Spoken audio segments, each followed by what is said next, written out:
Do Evangelho segundo Marcos. Naquele tempo, Jesus disse à multidão: O reino de Deus é como quando alguém espalha a semente na terra. Ele vai dormir e acorda, noite e dia, e a semente vai germinando e crescendo, mas ele não sabe como isso acontece. A terra, por si mesma, produz o fruto. Primeiro aparecem as folhas, depois vem a espiga e, por fim, os grãos que enchem a espiga. Quando as espigas estão maduras, o homem mete logo a foice, porque o tempo da colheita chegou.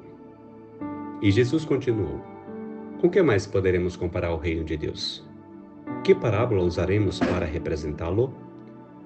O reino de Deus é como um grão de mostarda que, ao ser semeado na terra, é a menor de todas as sementes da terra. Quando é semeado, cresce e se torna maior do que todas as hortaliças e estende ramos tão grandes que os pássaros do céu podem abrigar-se à sua sombra. Jesus anunciava a palavra usando muitas parábolas como estas, conforme eles podiam compreender. E só lhes falava por meio de parábolas, mas, quando estava sozinho com os discípulos, explicava tudo.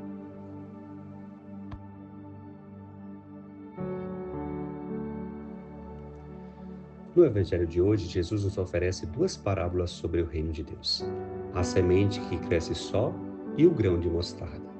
São conhecidas como parábolas de contrastes.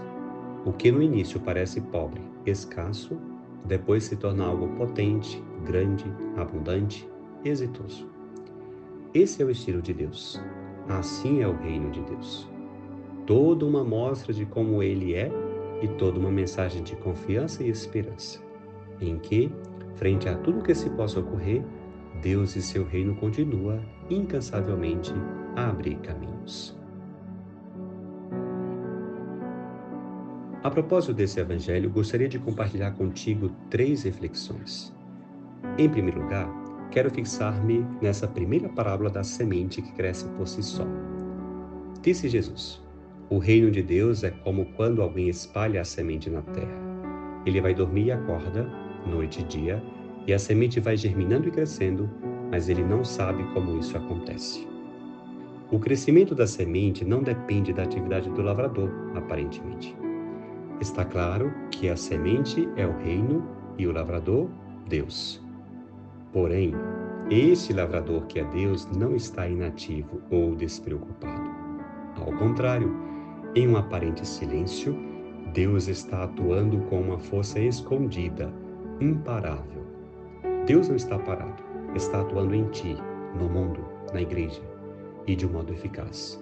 Seu amor está transformando desde dentro, arrastando todos para Ele, mesmo quando não vemos. Perguntas-te: sente-te em tua vida a ação silenciosa, porém poderosa de Deus? Em segundo lugar, quero determinar essa segunda parábola do grão de mostarda. Disse Jesus: Com que mais poderemos comparar o reino de Deus? Que parábola usaremos para representá-lo? O reino de Deus é como um grão de mostarda que, ao ser semeado na terra, é a menor de todas as sementes da terra. Quando é semeado, cresce e se torna maior do que todas as hortaliças, e estende ramos tão grandes que os pássaros do céu podem abrigar-se à sua sombra. Nessa parábola, não se destaca tanto a força, a potência de Deus que atua no interior das coisas, mas sim a pequenez aparente das coisas de Deus. Ele não nos impõe com sua força, com poder, com espetacularidade. As coisas de Deus acontecem pela via do discreto, do humilde, inclusive do aparentemente irrelevante. Nunca com esse modo triunfalista das coisas do mundo, onde tudo é êxito numérico, publicidade, brilho, resplendor. Porém, precisamente na pequenez das coisas, há um sinal de ação de Deus.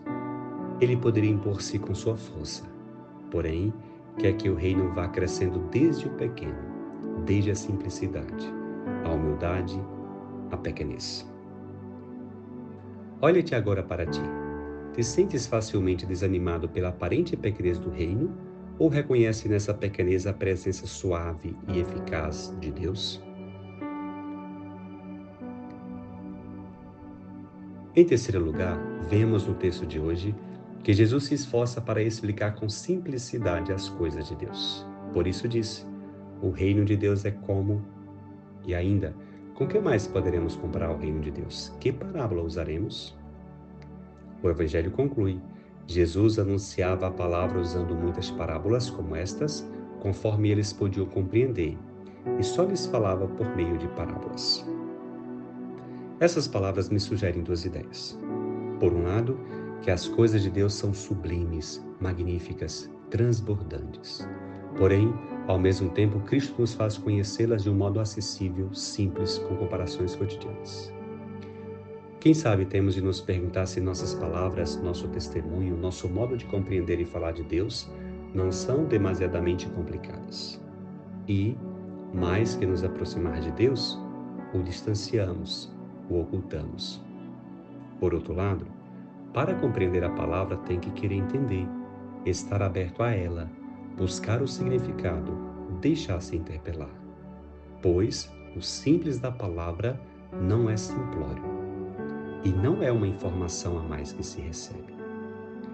Para acolher a palavra é preciso ter um coração aberto, disposto. Perguntas-te: és tu sensível e aberto de coração para acolher a verdade de Deus?